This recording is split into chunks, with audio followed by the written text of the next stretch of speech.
여러분, 이 세상에 굉장히 많은 것들이 존재해요. 이렇게 움직이는 동물들이 있는가 하면 죽을 때까지 그 자리를 탁 지키는 식물이 있고, 눈에 보이지는 않지만 이렇게 살아가는 미생물도 있고, 또 영적인 존재들도 있고, 굉장히 많은 것들이 이 세상에 있는데, 이 세상에 있는 모든 것들을 누가 만드셨냐면 하나님이 만드셨어요. 눈에 보이는 것들, 보이지 않는 모든 것들을 하나님이 만드셨거든요. 들에 있는 풀 한 포기, 길가에 흐르는 돌 하나, 또 땅을 기어다니는 벌레 한 마리, 하늘을 나는 새 하나, 그 어느 것 하나도 하나님 계획 없이 만들어진 게 없고 하나님 없이 생겨난 게 없습니다. 하나님께서 그 하나하나를 다 만드셨습니다. 눈에 보이지 않는 미생물까지도 다 하나님께서 만드셨는데, 하나님께서 만드실 때 그냥 만드신 게 아니고 하나님 나름대로의 계획이 있고 목적이 있어서 만드셨다라는 것 믿으시기 바랍니다. 1665년 영국의 과학자 로버트 훅이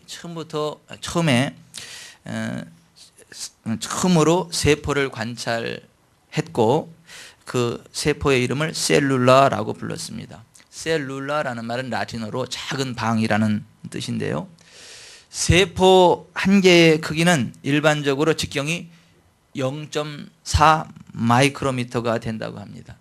1 마이크로미터의 크기는 102층 빌딩 꼭대기에서 땅 위를 걸어가는 개똥벌레를 보는 것으로 생각하면 된다고 합니다. 102층에서 땅 밑에 거는 개똥벌레가 보일까요? 그게 1 마이크로미터의 크기다라고 하는 것입니다. 가령 개똥벌레의 크기를 2cm로 본다면 1 마이크로미터의 2만 배가 되는 것입니다.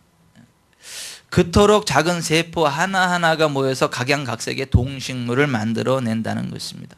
그 작은 세포를 20만 배 크기로 들여다볼 수 있는 현미경이 개발되었는데, 그 현미경으로 세포 속을 들여다보면 세포막이 세포를 둘러싸고 있고, 세포 속에는 세포질이 들어있고, 그 심장부에는 세포핵이 자리 잡고 있다라고 합니다. 뭘 얘기하는 거예요 지금? 그 세포가 우연히 존재할 수 있을까요? 그 세포를 만드신 분이 계신다는 거예요. 그분이 하나님이시다라고 하는 것입니다. 하나님의 입장에서 바라보면 우리 눈에 보이지 않는 그 작은 세포 하나하나까지도 계획이 있다는 것, 의미가 있다는 것입니다. 하나님께서 어떠한 계획과 의도를 가지고 그 세포 하나하나까지도 만드셨다라고 하는 것입니다. 그 세포 하나하나까지들 만드신 그 하나님께서 하나님 자신의 형상을 따라 우리를 만드셨어요. 우리 속에 얼마나 많은 세포들이 있겠어요? 근데 그 세포들의 조합을 통해서 우리를 만드셨다라고 하는 것입니다. 그 하나님께서 우리를 의미 없이 만드셨을까요? 의미 없이 그냥 우리를 만드셨을까요? 그냥 대충 만든 것일까요? 그리고 어쩌다 보니까 우리를 만드신 것일까요? 아니, 그렇지 않습니다. 하나님은요, 우리 한 사람 한 사람을 향한 계획을 가지고 계십니다. 우리 인생을 향한 목적을 가지고 계십니다. 우리를 통해서 이루실 하나님의 일들이 있습니다. 내가 그냥 의미 없이 살다가 의미 없이 가는 존재가 아니라 하나님의 계획, 하나님의 목적 하에 왔고 하나님의 계획 하에 살아가고 있고 하나님의 영광을 드러내게 될 것이다라는 걸 믿으시기를 바랍니다. 우리는 의미 없는 존재가 아니라 하나님의 뜻 안에서 이 땅에 왔고 하나님의 뜻 안에서 존귀한 인생길을 걸어가게 될 것이다라고 하는 것입니다. 한 단계 더 나가서 전 인류 역사의 분수령을 이루신 예수 그리스도, 하나님의 독생자 예수 그리스도, 여러분은 그분을 아십니까? 왜 우리가 예수 그리스도를 알아야 되고 왜 예수 그리스도를 선택해야 하는지 여러분들은 아십니까? 이 땅에 수많은 사람들이 있고 수많은 종교의 어떠한 그 교주들이 있는데 왜 유독 예수님만을 선택해야 되고 예수님만을 의지해야 되는지 여러분은 아시느냐 말입니다. 우리가 왜 예수를 선택해야만 하는가? 우리가 지난번에 첫째 시간으로 예수님만이 우리의 죄에서 우리를 구원해 주시는 분이시기 때문에 예수님을 선택해야만 한다라는 것 함께 나눴습니다. 지난 시간에 이어서 오늘 두 번째 함께 말씀을 나눌 내용은요, 우리가 예수님을 선택해야만 할 이유는 예수님, 그분은 우리의 기도에 응답하시는 하나님이시기 때문에 그렇습니다. 따라서 하십시다. 예수님은 우리의 기도에 응답하시는 하나님이십니다. 그래서 우리가 예수님을 선택해야 돼요. 여러분, 우리가 광교산에 가가지고 그 광교산한테 말을 걸면 광교산이 우리에게 대답을 하겠습니까? 아니요. 광교산은 대답 못합니다. 그래서 왜 대답 안 하느냐고 크게 불러보세요. 그럼 소리가 들리긴 들립니다. 광교산이 놀래서 이야기를 하는 게 아니고 메아리치는 소리가 우리에게 들려요. 그거는 그 산의 소리는 아니에요. 내 소리가 그냥 메아리쳐서 내게 되돌아오는 것 뿐이죠. 여러분, 나무한테 이야기하면 나무가 그 화답을 하겠습니까? 나무가 이야기를 하겠습니까? 막 가끔은 나무하고 이야기하시는 분도 있어요. 나무하고 나무가 이야기했다 저렇게 얘기했다 하려는데 그 정신병자입니다. 또 그러냐고 같이 또 이렇게 즐거워하고 그런 사람들이 있는데 그 정신병자예요. 그 나무가 우리의 이야기를 듣는 게 아니에요. 물론 우리에게는 하나님의 창조의 능력이 있고 권세가 있기 때문에 우리가 나무를 축복을 하면 나무가 잘 자라는 건 맞아요. 동식물도 우리가 축복할 권세가 있고 축복을 하면 잘 자라는 건 맞지만 우리하고 대화가 통하는 건 아니에요. 우리의 이야기를 듣고 응답을 해줄 수 있는 존재가 아니다라고 하는 것입니다. 그런데 여러분, 사람한테 이야기를 해보세요. 주변 사람들한테 얘기하면 대화가 됩니까? 안 됩니까? 되죠. 주고받고 이야기가 되지 않습니까? 내가 이렇게 이야기하면 상대편에서 응답을 하지 않아요? 그리고 도움도 받을 수 있지 않습니까? 우리가 이렇게 생활하다가 넘어져가지고 막 찰과상을 입어가지고 피부가 막 벗겨지고 그러면 얼마나 아파요. 그때 아프다 막 그러면 도와달라 그러면 어떻게 해요? 약국에 가서 약 사다가 소독약도 발라주고 여기다가 밴드도 붙여주고 그래가지고 좀 도와줄 수 있고 좀 어떤 반응이 오지 않아요? 하지만 사람이라고 해서 모든 것들을 다 반응하고 도와줄 수 있는 것은 아니에요. 이를테면 의학적으로 고칠 수 없는 불치병 걸린 사람이 와가지고 친구야 나 좀 살려줘 그런다고 살려줄 수 있어요? 막 살려주고 싶은 마음이야 굴뚝 같지만 해줄 수 있는 게 없잖아요. 그러니까 사람은 대화가 통하고 또 도움을 요청하면 도움을 주기도 하지만 모든 것들을 다 도와줄 수 있는 건 아니다라고 하는 것입니다. 사람은 한계가 있다라고 하는 것입니다. 그런데 오늘 제가 여러분들에게 소개해드릴 예수 그리스도 그분은요, 언제 어디서든 우리의 말을 들으십니다. 우리의 대화에 응하십니다. 그리고 우리의 도움에 응답하십니다. 응답하시되 불가능이 없는 전능한 능력으로 우리를 도와주십니다. 예수 그리스도 그분은 전능하신 하나님이십니다. 우리의 말을 들으시는 분이시고 우리의 기도에 응답해 주시는 분이심을 아시기를 바랍니다. 그리고 믿으시기를 바랍니다. 오늘 우리가 읽은 요한복음 14장 13절 이하에 바라보면 예수님 말씀하시기를 너희가 내 이름으로 무엇을 구하든지 내가 행하리니 이는 아버지로 하여금 아들로 말미암아 영광을 받으시게 하려 함이라. 내 이름으로 무엇이든지 내게 구하면 내가 행하리라 고 말씀하지 않아요? NLT는 번역하기를 You can ask for anything in my name and I will do it.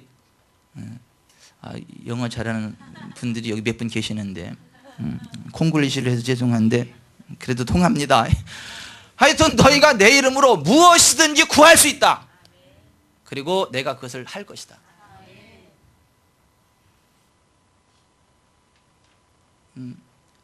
NLT는 그렇게 번역을 했어요.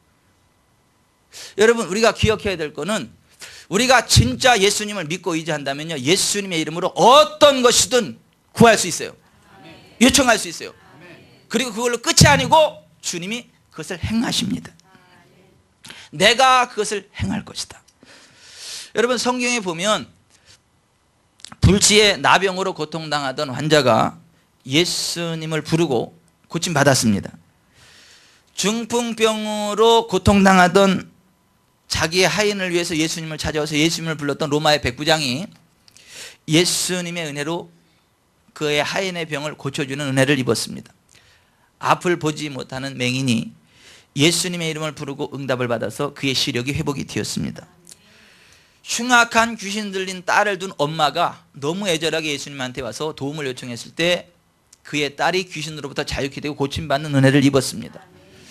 간질로 고통당하는 아들을 둔 아버지가 예수님께 와서 도움을 요청했을 때 그 아버지의 그 믿음으로 그 아들이 간질병으로도 자유케 되는 은혜를 입었습니다.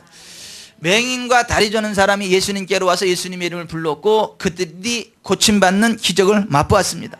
여러분, 성경에서 예수님의 이름을 부르고도 응답받지 못한 사람이 딱 한 사람이 없습니다. 딱 한 사람만 응답받지 못했어요. 그 사람이 어떤 사람이에요? 돈 많은 부자. 예수님한테 와서 내가 무엇을 해야 영생을 얻을 수 있겠습니까? 그랬더니 계명을 지켜라. 다 지켰는데요, 너 한 가지 부족한 게 있다. 내 소유를 다 팔아서 가난한 자들에게 주고서 나를 쫓으라. 그러면 하늘 부하가 되게 있을 것이다. 그랬더니 돈이 많아서 근심하며 예수님을 떠나갔어요. 그래서 그 사람은 영생을 얻지 못했고 지옥 갔습니다. 그 한 사람 빼놓고 예수님의 이름을 부르고 응답받지 못한 사람은 단 한 사람도 없었다. 예수님의 이름을 부르고 응답하시는 주님께 순종하면 반드시 응답이 옵니다. 구원이 옵니다. 치유가 옵니다. 회복이 옵니다. 부흥이 옵니다. 하늘의 영광과 권능이 임합니다. 분명히 부르면 응답하세요. 다 내려놓았느냐? 다 내려놓았는데요, 조카들 괴롭힌 거 회개해야 돼. 로또 끊어야 돼. 그런 식으로 말씀을 하시고 그걸 끊어내시면 빛이 비칩니다. 빛이 비칩니다. 그리고 되는 일들이 일어납니다. 주님의 도우심으로 되는 일들이 일어납니다. 때때로 당황스럽고 힘들고 어려워도 누구를 불러요? 예수님, 예수님, 예수님 부르면 그분이 임재하시고 다스리신다 하는 것입니다. 자꾸 엉뚱한 생각이 나니까 우리 이영수 집사님 그러지 않아요? 자꾸 막 눌리고 엉뚱한 생각 나고 어떡하냐고 그래서 걱정하지 말라고, 예수님만 부르시라고. 그랬더니 그걸 또 고지 들어요. 그걸 또 고지 듣고 믿음으로 받고 예수님, 예수님 했어요. 그랬더니 되잖아요. 그러니까 목사가 이야기할 때 그걸 갖다가 택도 없다, 목사니까 그러지, 그러는 사람이 있고 그냥 그걸 하나님 말씀으로 갖고 아멘 하는 사람이 있는데, 아멘으로 받으면 역사가 나타납니다.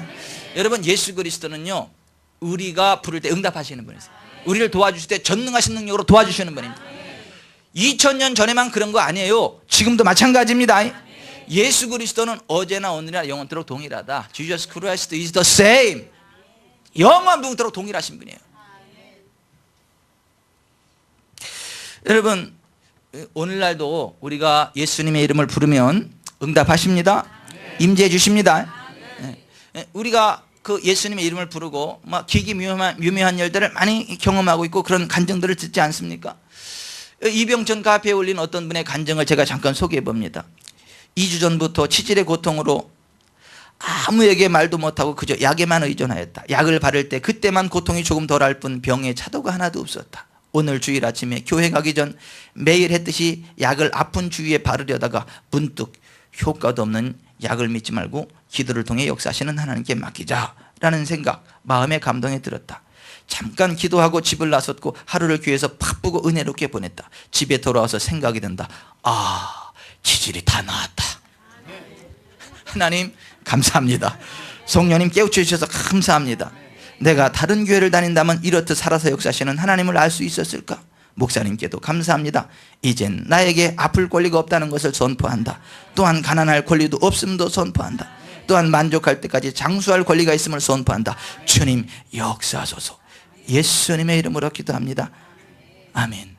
박모 성도님의 간증이에요. 여러분, 그런가 하면 또 어느 날 제가 출근하는데 출근하는 제 카카오톡에 우리 교회 어떤 집사님의 문자가 들어왔어요. 목사님 안녕하세요. 저 아무개 집사예요. 입이 간지러워서 간증을 안 하고 못 베기겠어요. 지난주일 대예배 때 목사님 설교 말씀을 맺으시고 기도하시면서 아픈 것이 있는 분은 그것에 손을 올리라고 하셨잖아요.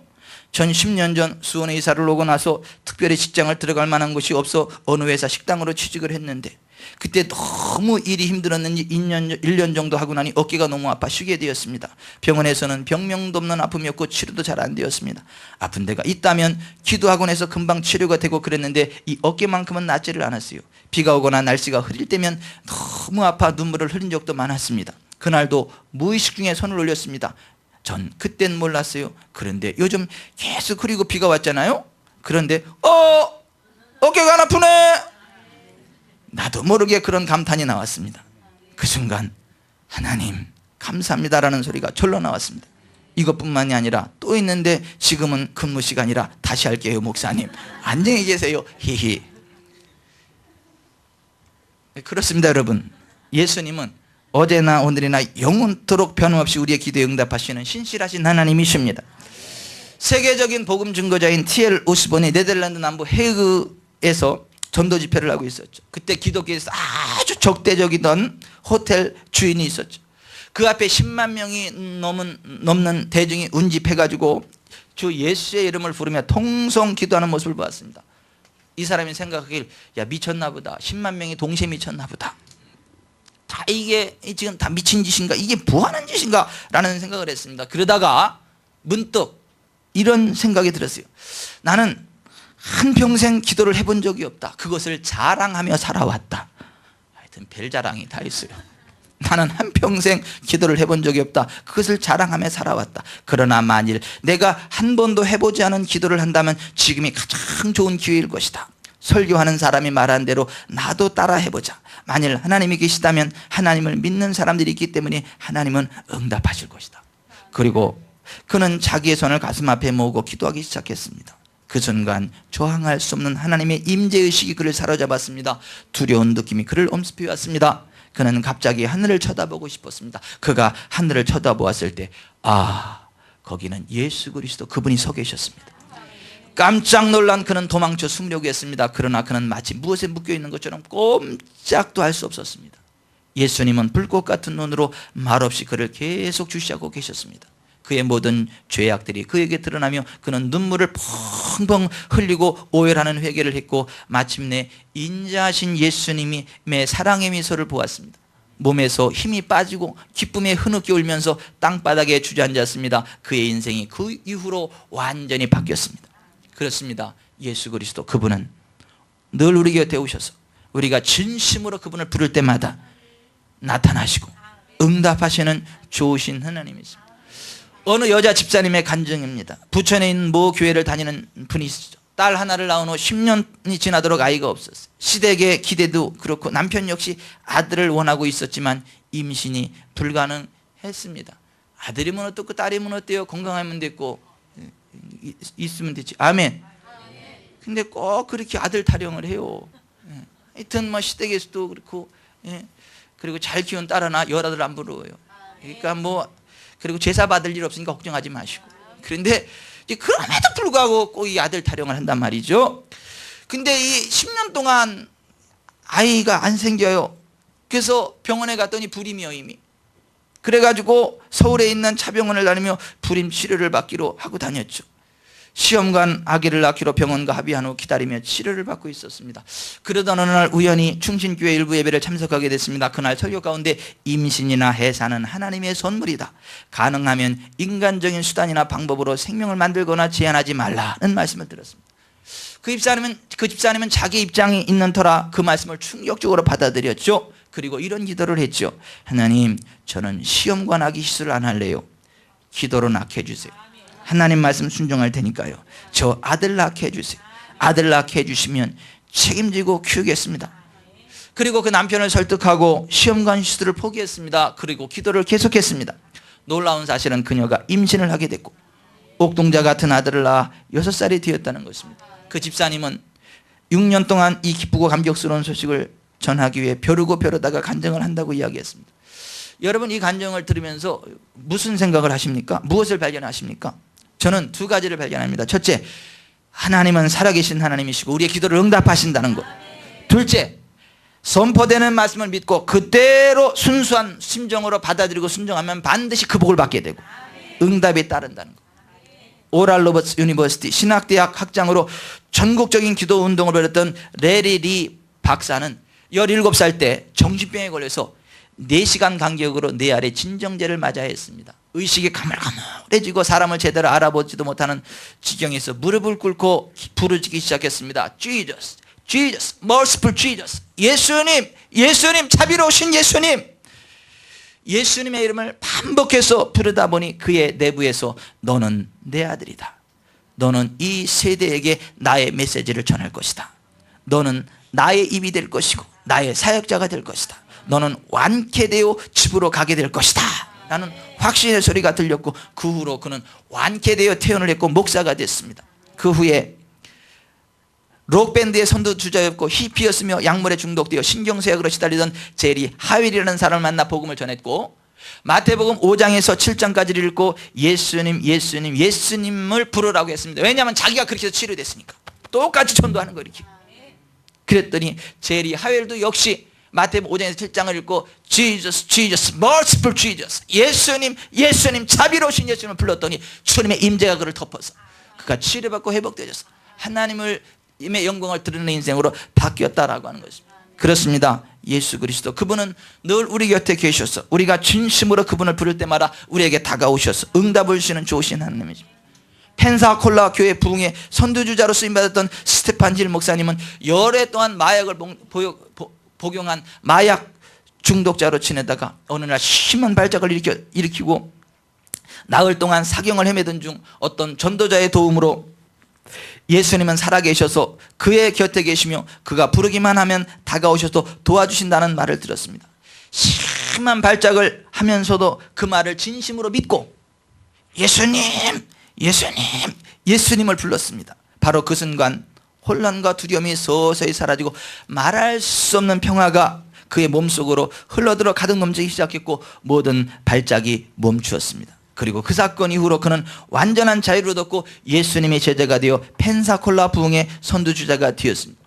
그렇습니다. 예수 그리스도 그분은 늘 우리 곁에 계셔서 우리가 진심으로 그분을 부를 때마다 우리에게 다가오셔서 응답을 주시는 좋으신 하나님이십니다.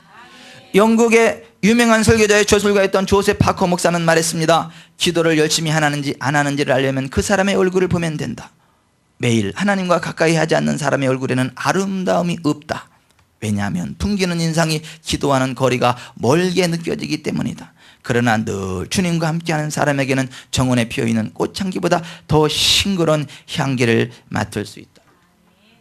역대 미국의 대통령들 가운데에는 기도하는 대통령들이 많았다 그래요. 초대 대통령 조지 워싱턴은 매일 새벽 4시부터 5시까지 1시간 동안 기도했고 6대 대통령 존 퀸시 아담스 역시 매일 밤 잠자리에 들기 전 어머니가 3살 때 가르쳐준 기도 말투로 기도를 했다 하고 16대 대통령 아브라함 링컨도 기도의 사람이었고 23대 대통령 벤자민 해린슨 역시 기도하는 대통령이었고 카터 대통령은 지금도 자기 고향 교회에서 주일이면 주일학교에서 아이들을 가르치며 기도하고 있다고 합니다. 그들은 한결같은 기도의 사람들이었기에 존경받았고 국가 통치에 공헌했고 거룩한 족적을 남겼다라고 하는 것입니다. 여러분 왜 예수님이어야 합니까? 그분은 지금도 살아계셔서 우리의 기도를 들으시고 응답하시는 분이시기 때문입니다. 우리가 지속적으로 계속해서 예수님을 부르고 기도해야 합니다. 순종하며 기도해야 됩니다. 주님은 우리의 기도를 지금도 응답하고 계시기 때문입니다. 말씀을 정리합니다. 예수님만이 우리의 죄에서 우리를 구원해내실 분이시기 때문에 우리는 예수님을 선택해야 됩니다. 예수님은 우리의 대화를 들으시고 우리의 기도에 응답하시는 하나님이시기 때문에 우리는 예수님을 선택해야만 합니다. 여러분이 어떤 위치에 있든 무슨 문제를 만났든 어디에 있든 상관없습니다. 예수님의 이름을 부르십시오. 오늘 예수님이 이렇게 약속하십니다. 너희가 내 이름으로 무엇을 구하든지 내가 행하리니 이는 아버지로 하여금 아들로 말미암아 영광을 받으시게 하려 함이라. 내 이름으로 무엇이든지 내게 구하면 내가 행하리라. 지금까지 예수님의 이름을 부름으로 응답받았던 사람들의 이야기를 소개해드렸습니다. 제가 다시 한번 더 상기시킵니다. 왜냐하면 예수의 증언은 예언의 영이라는 요한계시록 19장 10절의 말씀과 같이 예수님의 일에 관한 증거는 그것을 믿음으로 받는 자들에게 동일한 결과를 가져다주는 예언의 능력이 되기 때문입니다. 불치의 나병 환자가 예수님의 이름을 부르고 치유받았습니다. 로마 109장의 중풍병으로 고통당하는 자신의 종을 위하여 예수님을 부르고 자신의 종이 치유받게 했습니다. 앞을 보지 못하는 맹인들이 예수님의 이름을 부름으로 치유받았습니다. 흉악한 귀신 들린 딸을 둔 어머니가 예수님을 부름으로 그의 딸이 치유받게 했습니다. 간절로 심히 고통당하는 아들을 둔 아버지가 예수님의 이름을 부름으로 그 아들이 치유받게 했습니다. 다리 저는 사람들이 예수님의 이름을 부르고 고침받게 되었습니다. 치질로 고생하며 늘 약에 의존하던 한 성도님이 예수님을 부르고 기도한 후에 치유받게 되었습니다. 아픈 어깨로 고통을 당하던 한 집사님이 목사가 예수님의 이름을 부르며 기도할 때 믿음으로 동참하여 치유받게 되었습니다. 네덜란드 헤이그의 한 호텔 주인이 T.L. 오스본 크루세이드에서 예수님의 이름을 부르고 예수님을 만나 구원받게 되었습니다. 부름 치료를 받던 한 집사님이 병원 치료를 포기하고 기도함으로 아들을 얻게 되었습니다. 정신병으로 고통당하던 레리리가 예수님을 3번 부르고 구원받고 치유받게 되었습니다. 약물 중독자 제리 하율이 예수님의 이름을 3번 부르고 구원받고 치유받게 되었습니다. 마약 중독으로 죽어가던 스테판 힐이 전도자의 말을 듣고 예수님의 이름을 부르고 치유받아 펜사콜라 부흥의 주역이 되었습니다. 미국의 역대 대통령들 가운데 예수님을 부르고 기도했던 대통령들이 역사의 거룩한 족적을 남겼습니다. 여러분이 예수님을 부를 수 있습니다. 예수님은 차별하시는 분이 아닙니다. 저와 여러분도 예수님의 이름을 부르고 구원받아 하나님의 영광을 드리는 존귀한 인생 되시기를 예수님의 이름으로 축원해 드립니다. 가슴에 손을 얹고 기도합시다.